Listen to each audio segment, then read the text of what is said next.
కోపం వచ్చినా తాగడమే, బాధ వచ్చినా తాగడమే, ఆఖరికి సంతోషం వచ్చినా తాగడమే, అన్నిటికీ తాగుడేనండి. ఇది వరకు మాట అనుకుని అరుచుకునే వాళ్ళం, ఇప్పుడు చెయ్యి కూడా ఎత్తుతున్నాడండి నా మీద. ఈ 6 ఏళ్లలో 10 ఉద్యోగాలు మారింటాడండి ఈ కోపంతో. మా పాప పుట్టినప్పుడు మేము హాస్పిటల్లో ఉంటే కనీసం మమ్మల్ని చూడడానికి కూడా రాలేదు, కానీ పాప పుట్టిందని పార్టీ చేసుకున్నాడండి. నేనేమో అగరబత్తిని వెలిగించుకుని ఆగోపం పిలుద్దామంటే ఈ సిగరెట్లు వెలిగించి ఆగోపం నాకు ఇస్తూ ఉంటాడండి. కొన్నిసార్లు చచ్చిపోవడం అనిపిస్తుందండి.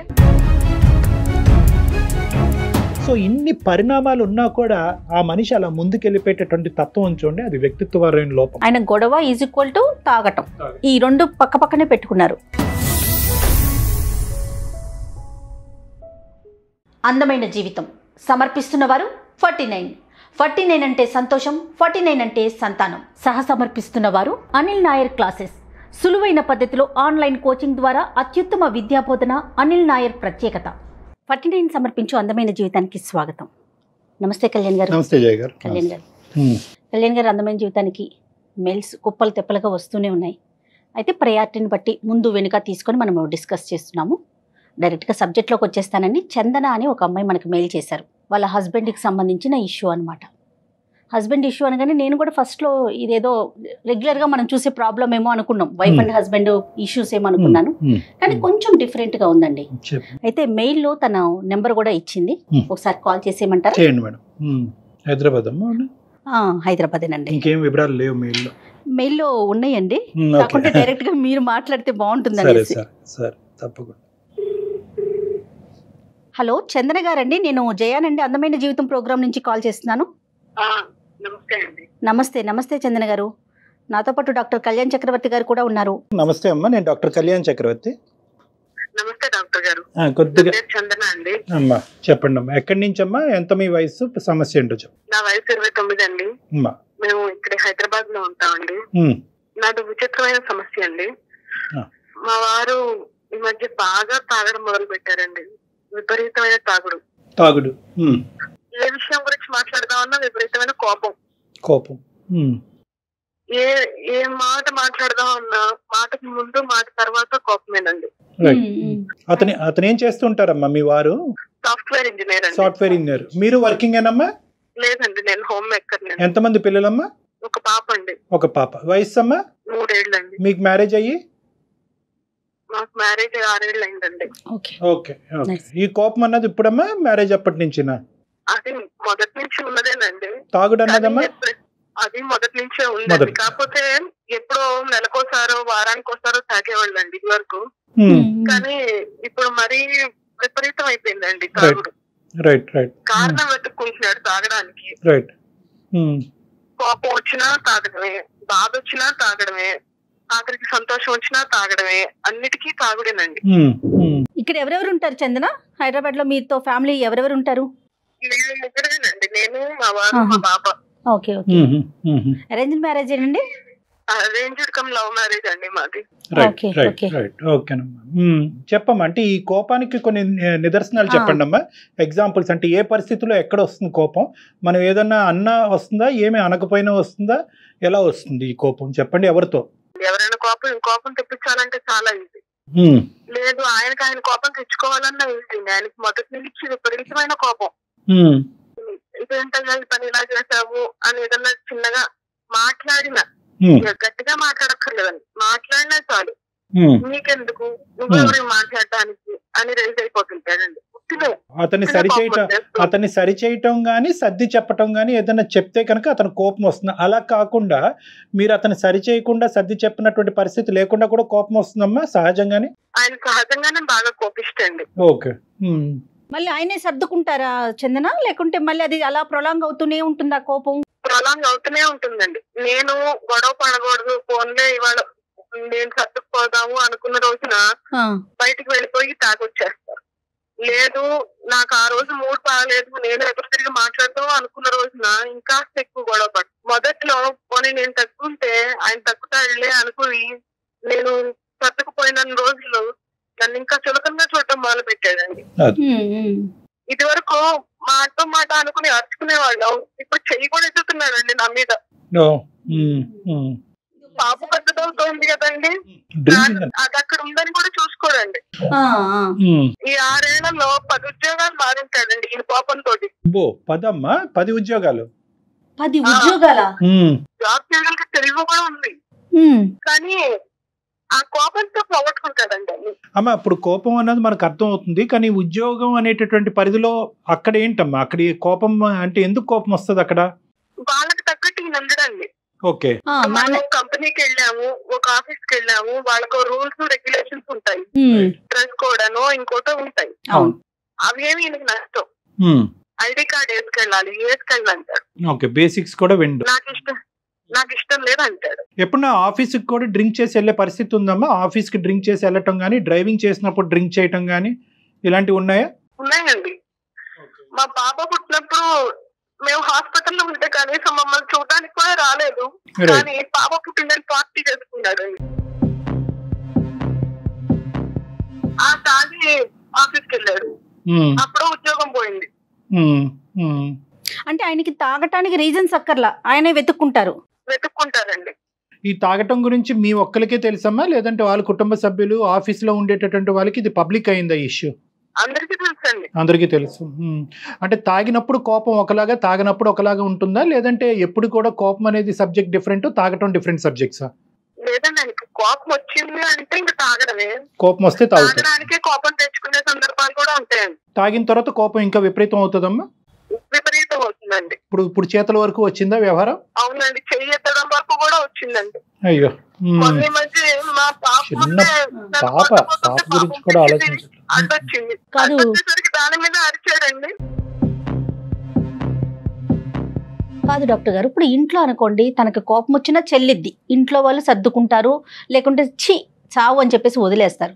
ఆఫీసుల్లో చెల్లదు కూడా, అక్కడ కూడా ఇలాంటి పెత్తనం చూపించేస్తా ఉంటారా? అంటే ఇది వ్యక్తిత్వ పరం. ఇప్పుడు అమ్మాయి చెప్పేటటువంటి దాంట్లో ఏంటంటే ఇక్కడ కోపము, తాగుడు అనేటటువంటిది బయటకు కనిపించేటటువంటి 2 సబ్జెక్ట్స్ మాత్రమే. ఇవేంటంటే ఆ లోపల ఉండేటటువంటి వ్యక్తిత్వం గురించి మనం ఇక్కడ అర్థం చేసుకోవాలి. ఏంటంటే అహంకారి స్వభావం, నాకన్నీ తెలుసు, నేను ఎప్పుడూ టాప్లో ఉండాలి, నా మాట అందరూ వినాలి, నేను చెప్పినట్టు జరగాలి, నా వైపు వేలెత్తి ఎవరు చూపెట్టకూడదు, నేను వేలెత్తి చూపెడితే అవతల వాళ్ళు తూచా తప్పకుండా వెంటనే ఫాలో అయిపోవాలి. సో ఇది వ్యక్తిత్వపరమైనటువంటి లోపం, ఇది ఒక డిసార్డర్. మీరు చెప్పేటటువంటి అవకాశం లేదన్నారు, వాళ్ళ తల్లిదండ్రులు చెప్పే అవకాశం ఉందా? ఆఫీస్లో కానీ, ఎవరన్నా పెద్దల ద్వారా కానీ, స్నేహితుల ద్వారా కానీ అతని ప్రవర్తనలో ఒక మార్పు తెప్పించే ప్రయత్నం ఎప్పుడన్నా జరిగిందా? ఎవరి మాట అన్నా అతను వింటాడా? కౌన్సిలింగ్ అనేటటువంటి ఆలోచన ఎప్పుడన్నా వచ్చిందా? వచ్చిందండి. కౌన్సిలింగ్ తీసుకెళ్లామంటే వాళ్ళేంటి నాకు చెప్పేది, అంటే అహంకారం, నాకు మీరు చెప్పేది ఏంటి, నాకు అన్ని తెలుసు, అవన్నీ ఉన్నాయా? ఉన్నాయండి. ఎవరైనా సరే ఈయనకంటే తక్కువే, వాడు నా రేంజ్ కాదు. ఎవరితో చుట్టుపక్కల నైబర్స్ తో కూడా ఎవరితోనూ మాట్లాడదు. రైట్. ఎవరితో మాట్లాడదామన్నా గొడవే. ఈ డబ్బులు ఖర్చు పెట్టడం, స్నేహితులతో బయటకు వెళ్ళటమా అనేటటువంటిది ఉందా, లేదంటే ఆ తాగేదేదో 4 గోళ్ల మధ్యనే తాగుతాడా? బయటికి వెళ్తారండి, ఫ్రెండ్స్ తోనే తాగుతాడు. కోపం అనే సబ్జెక్ట్ తీసేస్తే మిగతా ఏమైనా మంచి గుణాలు ఉన్నాయమ్మా? మాట్లాడుకునే తగ్గేటటువంటి గుణాలు ఏమైనా ఉన్నాయా? మొదట్లో బాగానే ఉండేవారండి, మేము ప్రేమించుకునే రోజు.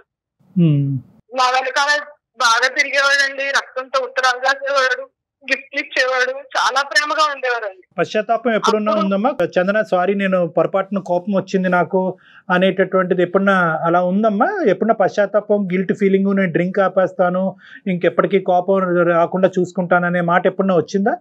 అది పెళ్లికి ముందు ఉండేదండి.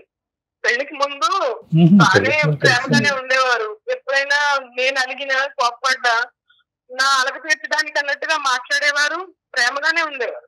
ఒక్కోసారి ఆయన బాగా కోపం తెచ్చేసుకుని అలిగి 3 రోజులు 4 రోజులు మాట్లాడకుండా ఉండేవాడు. అప్పుడు నేను ప్రేమలో ఉండి బాగా క్రేజీగా ఫీల్ అయ్యేదాన్ని విషయాలు. అమ్మాయికి అయితే హింట్ అయితే పెళ్లికి ముందే ఉంది. రైట్ అమ్మా, మీ పెద్దవాళ్ళకి తెలుసమ్మా ఇతనికి ఇలాంటి అలవాటు ఉందన్నది? పెళ్లికి ముందు తెలియదండి, పెళ్ళయ్యాక అందరికీ తెలుసండి. ఇప్పటికైనా చెప్పుకున్నారా మీ వాళ్ళకి మీరు ఈ కష్టాల్లో ఉన్నారని? తెలుసండి, అందరికీ తెలుసు. మీ అత్తగారు మామగారికి కూడా తెలుసండి. వాళ్ళే ఇంట్లో ఉండలేక విడిగా ఉంటున్నారండి. ఇతనితో మీరు ఎప్పుడైనా డిస్కస్ చేశారా చందన? నువ్వు ఇలా కోపంగా బిహేవ్ చేస్తున్నావు, నాకు చాలా ఇబ్బందిగా ఉంది, మనకు ఒక పాప కూడా వచ్చింది, ఇట్లయితే ఎట్లా అట్లా ఏదైనా ఓపెన్ గా మీరు మాట్లాడే అవకాశం అసలు అతను ఇచ్చాడా మీకు? ఇస్తారండి. ఎప్పుడైనా మూడు బాగున్నప్పుడు బాగానే మాట్లాడతారు, కానీ తిప్పినట్టే తిప్పి జారిపోతుంటారండి. విన్నట్టే ఉంటారు, చివరాగరికి ఆయన చేయాలనుకున్నది చేసేస్తారు. ఈ డ్రింకింగ్ ప్యాటర్న్ అనేటటువంటిది అమ్మ, ఎందుకంటే ఇప్పుడు ఈ రెండిట్లకి ఒకదానికొకటమ్మ. కోపం వస్తే తాగుతాడు, తాగితే కోపం వస్తుంది. సో ఇది ఒక విషస్ సైకిల్, ఇది ఒక పద్మవ్యూహం. దీన్ని ఎలా కట్ చేసి అతన్ని బయట వేయాలి అన్నది మనం ఆలోచించుకోవాలి. కొన్ని ఇంపార్టెంట్ ప్రశ్నలు. పగలు కూడా తాగుతాడమ్మా, నిద్ర లెగిస్తూనే తాగుతాడా? అటువంటి పరిస్థితిని మీరు ఎప్పుడన్నా చూసారా? ఎప్పుడన్నా తాగి పడిపోవటం అన్నది చూసారా? ఇంట్లో తాగరండి, ఇంట్లో మటుకు సిగరెట్లు ఎంతసేపు. నాకు కాస్త పూజ పురస్కారం అది చేసుకుంటానండి నేను. ఓకే చందన. నేనేమో అగరబత్తిని వెలిగించుకుని ఆగోపం పిలుద్దామంటే ఈ సిగరెట్లు వెలిగించి ఆగోపం నాకు ఇస్తూ ఉంటాడు. అయ్యో, ఆ విషయం అయి గొడవ పడితే దానికి వెళ్ళి తాగుతాడండి, తాగి వచ్చి మళ్ళీ గొడవ పడతాడు. ఆయన గొడవ ఈజ్ ఈక్వల్ టు తాగటం, ఈ రెండు పక్క పక్కనే పెట్టుకున్నారు. అమ్మ ఇప్పుడు చందన, మీరు ఏమనుకుని మాకు కాల్ చేశారమ్మా? అంటే ఏంటి మీ ఉద్దేశం ఏంటంటే, ఈరోజు మీరు ఈమెయిల్ పంపించడానికి ప్రధానమైన ఉద్దేశం ఏంటంటే, అంటే ఎవరికి వాళ్ళు ఇక్కడ తుడిచిపెట్టి పక్కన పెట్టేటటువంటి వాళ్ళందరూ తప్పించుకున్నారు, వాళ్ళ పేరెంట్స్ తప్పించుకున్నారు, మరి అన్న చెల్లెలు అక్క తమ్ముళ్ళు ఎవరైనా ఉంటే వాళ్ళు కూడా దూరంగా ఉన్నారు, భార్య కాబట్టి మీకు దిక్కులేదు, పిల్లలుగానే ఉన్నారు కాబట్టి మీరు అలా కాంప్రమైజ్ అయ్యి ఉంటున్నారా? మీ ఆలోచన ఏంటమ్మా? ఎందుకు ప్రధానంగా మాకు ఈమెయిల్ చేశారు ఈరోజు? బాగా తాగొచ్చి నా మీద చెయ్యెత్తపోతే పాప అడ్డం వచ్చిందండి. అయ్యో, దాని మీద అరిచేదండి. పాపది చిన్న పిల్లగా వెళ్ళి చెంటది దంగ పెట్టుకుని జ్వరం వచ్చేసిందండి. అయ్యో అయ్యో. దాని మీద కోపం చూపించిన దగ్గర నుంచి నేను ఇంక తట్టుకోలేకపోతున్నానండి.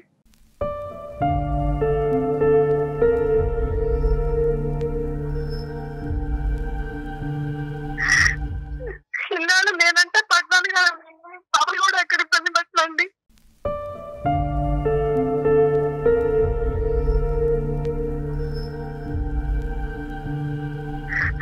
కొన్నిసార్లు తెచ్చిపోదాం అనిపిస్తుంది. అయ్యో, అది చందన అలా కదమ్మా. ఇక్కడ ఏంటంటే మీకంటూ ఇంకొక బాధ్యత కూడా ఉంది, పాప రూపాన ఒక బాధ్యత ఉంది. అన్నిటికంటే ఇక్కడ ఒక ట్విస్ట్ కానీ లేదంటే ఒక కీలకమైన అంశం ఏదైనా ఉందంటే మీ జీవితంలో, కోపడినటువంటి వ్యక్తికి తన కోపం వల్ల తాగటం వల్ల జరిగేటటువంటి నష్టం 1% కూడా అవగాహన లేకపోవటం అన్నది ఇక్కడ ముఖ్యంగా మీరు బాధపడే అంశం. కోపం, తాగటం ప్రత్యేకంగా మగవాళ్ళలో ఒక సహజమైన సబ్జెక్ట్ ఈ రోజుల్లో.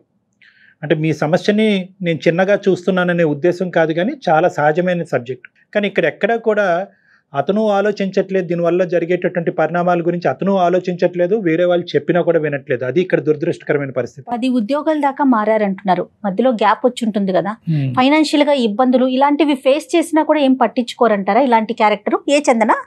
ఆర్థికంగా వాళ్ళకి కొంత ఆస్తులు అవి ఉన్నాయండి, అలా అలా మెట్టుకొస్తున్నాం, కానీ ఎదుగు పొదుగు లేదండి. అరే ఆ ఉద్యోగం పోయింది కాబట్టి అది నా కారణం అనేటటువంటి అవగాహన అతనికి ఉందమ్మా? లేదంటే వాళ్ళకి నన్ను ఉంచుకోవటం చేతకాక నన్ను తీసారంటాడా? అదేనండి, ఆ ఉద్యోగం పోయిన రోజున డైరెక్ట్ గా ఇంటికి రాడండి, బయటికి వెళ్ళిపోయి తాగేసి అప్పుడు వచ్చి చెప్తాడండి, వాళ్ళని తీసేశారు, చేతగాని వెదవాళ్ళు, వాళ్ళకి పని చేయించుకోవడం చేత కాదు, వాళ్ళకే పని చేత కాదు. అదేనమ్మా చంద్ర, ఇక్కడ దురదృష్టం ఏంటంటే చచ్చిపోవాలి చనిపోవాలనే ఆలోచన దయచేసి తీసి పక్కన పెట్టేయండి. సింపుల్గా నేను ఒక మాట చెప్తాను, అంటే ఇది నా స్థానంలో కూర్చున్నటువంటి వ్యక్తికి సింపుల్ ఏమో, అనుభవించేటటువంటి మీకు చాలా కష్టం. మీ యొక్క సమస్యకి మా అందమైన జీవితం తరపున పూర్తి స్థాయి సానుభూతి అన్నది ఉంది, ఎటువంటి సహాయం అన్నా మేము చేయడానికి రెడీగానే ఉన్నాం. మీ వరకు కూడా నేను చెప్పేది ఏంటంటే, ఇక్కడ ద డెసిషన్ ఈజ్ యువర్స్. చావు తప్ప మీరు ఏ డెసిషన్ అన్నా తీసుకోండి. ఉండాలనుకుంటున్నారా, మనిషి మారటానికి అవకాశం ఉందా లేదా, మార్పు రాకపోతే కనుక ఉండండి, లేదంటే బయటపడండి.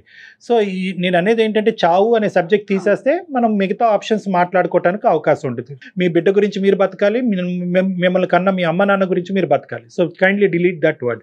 ఇప్పుడు ఏం చేయాలి? ఇక్కడున్న పెద్ద టర్నింగ్ పాయింట్ అండ్ ట్విస్ట్ ఏంటంటే కనుక, ఈ మనిషికి 0.5% కూడా అతను తప్పు చేస్తున్నాడు, తప్పుగా వ్యవహరిస్తున్నాడు, ప్రవర్తిస్తున్నాడు అనేటటువంటి అవగాహన లేకపోవడం అనేటటువంటిది ఇక్కడ ప్రత్యేకం. 90% సమస్యలు ఇక్కడే వస్తాయి. అవగాహన ఉంటే ఏం ప్రాబ్లం లేదు. మీరు చేయి పట్టుకుంటారు, అతను మీ చేయి పట్టుకుంటారు, ఏదో ఒక చోటకి వెళ్తారు, ఎవరి చేతో కౌన్సిలింగ్ చేయించుకుంటారు, డాక్టర్లే అక్కర్లేదు, మీ ఇంట్లో పెద్దవాళ్ళే కౌన్సిలింగ్ చేసి అతను బయటకు వేస్తారు. ఎందుకంటే అరే నీకు బరువు బాధ్యతలు తెలియవా, నీకు బాధ్యతలు తెలియనప్పుడు నువ్వు ఎందుకురా పెళ్లి చేసుకున్నావు, ఇల్లు గొల్ల చేస్తున్నావు, డబ్బులు ఖర్చు పెడుతున్నావు, సమాజంలో మర్యాద పోగొట్టుకుంటున్నావు, భార్యగా ఇలువ లేవు అనేటటువంటి ఈ పదాలు ఎవరు వాడినా కూడా ఆటోమేటిక్గా అక్కడ కౌన్సిలింగ్ జరిగినట్టే మనిషిలో ఎంతో కొంత మార్పు వస్తుంది. సో ఇక్కడ పెద్దవాళ్ళు అనేటటువంటి వాళ్ళు ఎప్పుడో ఇందులోంచి బయటకు వెళ్ళిపోయారు అన్నట్టు నాకు అనిపిస్తుంది ఆవిడ మాట. ఈవిడ ఒంటరి పోరాటం చేస్తుంది ఆవిడ. సో ఈరోజు ఆ మనిషిని మా దగ్గర తీసుకురావడానికి ప్రయత్నం చేసినా కూడా అది ఉపయోగపడలేదని అంటున్నారు కదా చందన గారు. అది కూడా ఒక గొడవేనండి. నేను ప్రయత్నించి చూసానండి. మా అమ్మ వాళ్ళకి మా నాన్నగారు అన్నయ్య వచ్చి ఒకసారి మాట్లాడిపోతే మీరెవరు మాట్లాడడానికి, మీరెందుకు కల్పించుకుంటున్నారు, అసలు నువ్వెందుకు చెప్పావు వాళ్ళకి అని అది ఇంకో గొడవ. ఆఫీస్ బయట కోపగించుకోవటం, బయటకు వెళ్ళి తాగటం అనే అంశాల గురించి మనం మాట్లాడుకుందాం. అది మీ పరిధిలో లేనటువంటి అంశం. మీకు సంబంధించిన అంశం ఏదన్నా ఉందా? అతను ప్రత్యేకంగా మీరు స్లోగా చేస్తారనో, కరెక్ట్గా చేయరనో, నీట్గా ఉంచరనో, పాపం సరిగ్గా చూసుకోరనో, ఇలాంటి ఏమైనా కరెక్టబుల్ సబ్జెక్ట్స్ అంటే మార్పు తీసుకురాగలిగేటటువంటి సబ్జెక్ట్స్ ఏమన్నా మీలో ఉన్నాయా? అవేమన్నా మీరు ఆ ప్రయత్నం ఏదన్నా చేస్తే కనుక మనిషి ఏమన్నా కొంతవరకు చల్లబడేదానికి అవకాశం ఉందా? అన్ని రకాలుగా ప్రయత్నం చూశానండి. అన్ని రకాలుగా చేసిన తర్వాత నా వల్ల ఒక అయితే డివోర్స్ తీసేసుకుందాం అనే ఆలోచన వచ్చింది. మళ్ళీ పాప మెయిన్ అదే కదా ఇష్యూ. పాప గురించి మీరు ఉన్నారు. పాపం తను ఎటు డిసైడ్ చేసుకోలేకపోతున్నారు. చదువుకున్నారా చందన? మీరు ఎంతవరకు చదువుకున్నారు? నేను ఎంఎస్సీ చదివానండి. ఏంటండి అసలు ఈ సమస్యకి అసలు పరిష్కారం అంటే మనం ఏం మాట్లాడుకోవాలి కళ్యాణ్ గారు? అందరికీ స్ట్రైట్ ఫార్వర్డ్ గా మనం సమాధానం ఎలాగైతే అందమాని జీవితం ప్లాట్ఫామ్ ద్వారా చెప్తున్నామో ఇదంతా స్ట్రైట్ ఫార్వర్డ్ ఇష్యూ కాదమ్మా. నాకేమీ తెలియని వాడు కన్నా చెప్పొచ్చు, నాకు అన్ని తెలిసిన వాడి కన్నా చెప్పొచ్చు. మధ్యస్థం ఉండి తెలిసి తెలియనటువంటి వాళ్ళకి, కానీ అహంకారంతో రగిలిపోతున్నటువంటి వాళ్ళకి మనం ఏం చెప్పలేం. ఇది అహంకారం. దీన్నే మనం ఏమంటామంటే గ్రాండియోసిటీ అని అంటూ ఉంటాం. నాకు అన్ని తెలుసు, నాకెవరు చెప్పక్కర్లేదు. కాన్సిక్వెన్స్ ఇక్కడ చూడండి. ఇక్కడ ఆవిడ బాధపడుతుంది, కన్నటువంటి ఆ చంటి పిల్ల బాధపడుతుంది, ఆర్థికంగా ముందుకెళ్ళకపోతున్నారు, 10 ఉద్యోగాలు మారినాయి, లోపల శరీరం ఎంతో హోనమైందో ఆ సబ్జెక్ట్ గురించి మనం మాట్లాడలేదు. సో ఇన్ని పరిణామాలు ఉన్నా కూడా ఆ మనిషి అలా ముందుకెళ్ళిపోయేటటువంటి తత్వం చూడండి, అది వ్యక్తిత్వపరమైన లోపం. అందుగురించి దురదృష్టం మనం చందన గారికి ఒక స్ట్రైట్ ఫార్వర్డ్ రెస్పాన్స్ అనేది మనం ఇవ్వలేకపోతున్నాం. కానీ మీరు చెప్పేటటువంటి మాట నెగ్గలేకపోతున్నాం కాబట్టి బయటికి వెళ్ళి కౌన్సిలింగ్ చేయాలి అనేటటువంటి అంశాన్ని సహజంగా మేము సజెస్ట్ చేస్తాం. అది మీరు ఇప్పటివరకు ఎంత ప్రయత్నం చేసినా ఇంకొక మెట్టు ఎక్కి చేయండి అని అంటున్నాం. ఇది ఎందుకు అంటామంటే కనుక ఇలాంటి వ్యక్తుల్ని మా లాంటి వాళ్ళ దగ్గరికి తీసుకొచ్చి లేదంటే ఇంకో కౌన్సిలింగ్ సెంటర్ కన్నా తీసుకెళ్ళి ఆ తాగుడికి ఏదైనా విరుగుడుగా మందు ఏదైనా వాడాలి అంటే కనుక నీకు ప్రాబ్లం ఉంది కాబట్టి మాతో పాటు రా అంటే వీళ్ళు సచ్చినా రారు. ఎందుకంటే నీకు నీ వల్ల నీ యొక్క వ్యవహారం వల్లే ఇలా అయింది అనేటటువంటి బ్లేమింగ్ యాటిట్యూడ్ ప్రధానమైనటువంటి అంశం చందన గారు వీళ్ళకి నచ్చదు. అలాంటి పరిస్థితుల్లో ఏంటంటే ఎలాగైతే మీకు ఒక కడుపు నొప్పి, ఒక కాలు నొప్పి, ఒక తలనొప్పి వస్తే కనుక మీతో పాటు ఒక హాస్పిటల్కి అతను వస్తాడు అని నేను అనుకుంటున్నాను.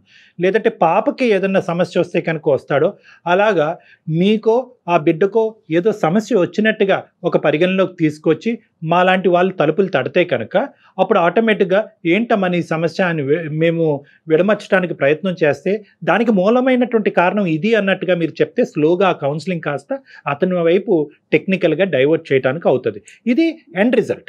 అంటే నేను ఏమంటున్నానంటే ఒక డాక్టర్ చేసేటటువంటి వ్యవహారం ఒక సైంటిఫిక్ వ్యవహారంకి తీసుకురాగలిగేటటువంటి ఒక ఇండైరెక్ట్ మార్గం. ఎందుకంటే డైరెక్ట్గా నువ్వు రా అంటే రాడు కాబట్టి మీరు కొంచెం ప్లాన్డ్గా కొంచెం ఆలోచించి డాక్టర్ గారి దాకా తీసుకురావాలి. కొంతవరకు అంటే ఏంటి లేదమ్మా, సమస్య నీ నెత్తి మీద వేసుకోవాలి. నిజంగా అది వాస్తవమే. ఇప్పుడు మీరు కూడా డిప్రెషన్లో ఉన్నారు, మీకు తలనొప్పి వస్తుంది, మీకు నిద్ర పట్టట్లేదు, మీకు ఫ్యూచర్ గురించి ఒక కన్ఫ్యూజన్, ఈ వీటన్నిటికి సంబంధించి ఒక శారీరకంగా మీ మీద ఒక ప్రభావం పడుతుంది. కాబట్టి ఆ శారీరకమైనటువంటి కారణం చూపెడుతూ అతన్ని మా దగ్గర తీసుకొచ్చేటటువంటి ప్రయత్నం చేస్తే చాలా సందర్భాల్లో 90% ఆఫ్ ద కేసెస్లో మేము చేసేది ఇదే ఇటువంటి వ్యక్తులతో. ఎందుకంటే ఇటువంటి వ్యక్తులు మీ భర్త లాంటి వ్యక్తులు పరిగెట్టుకుని వచ్చి డాక్టర్ గారు నాకు తాగుడు మానిపించండి, నా కోపాన్ని తగ్గించండి అని అనరు. వాళ్ళు ఏంటంటే బండి తోసి ఒక 20-30 సంవత్సరాల తర్వాత మా తలుపు తడతారు. ఈ లోపల మీ వయసు అయిపోతుంది, మీ భవిష్యత్తు చెడిపోతుంది. కాబట్టి ఈ ప్రయత్నం ఒకటి చేయడానికి ఆలోచన. రెండో అంశం ఏంటంటేనమ్మా నేను చెప్పేది, బహుశా ఈ కోపం అనేటటువంటిది 6 సంవత్సరాల పాటు మనం ఒక స్పెక్ట్రమ్ కింద చూసుకుంటే అన్ని సందర్భాల్లో ఇలా ఉండుండదు. ఈ మధ్యలో మీకు బహుశా ఒక మధుర క్షణాలు కానీ, ఒక మధుర గడియాలు కానీ, ఒక మంచి ఆహ్లాదకరమైనటువంటి వాతావరణం కానీ, ఒక ఊరు ఒక ప్రయాణం చేసినప్పుడు కానీ, ఏదో ఒక పాయింట్లో ఒక మంచితనంతో ఆ వ్యక్తిని కనిపిస్తూ ఉంటారు, నవ్వుతూ కనిపిస్తూ ఉంటారు. యూజువల్గా మనం కోపం వచ్చేటటువంటి వ్యక్తిని ఏంటంటే ఆ కోపం ఉండేటటువంటి సందర్భంలోనే మనం డీల్ చేయడానికి ట్రై చేస్తాం. వాళ్ళ కోపం 2 రెట్లు ఎక్కువ అవుతుంది, లేదంటే తాగొచ్చి ఆ కోపాన్ని 2 రెట్లు పెంచుకుంటారు. ఈ ప్యాచ్ వర్క్ ఉంది చూడండి, ఈ మధ్యలో ఉండేటటువంటి సందర్భాల్లో, ఆ సందర్భాల్లో ఏమన్నా ఆ మనిషితో మాట్లాడి అడ్రస్ చేయడానికి ఏమైనా ప్రయత్నం చేయండి. ఆ టైంలో జరిగినటువంటి నష్టాల గురించి మాట్లాడండి, పిల్ల మీద ఎటువంటి ప్రభావం పడుతుంది అనేటటువంటిది మాట్లాడండి.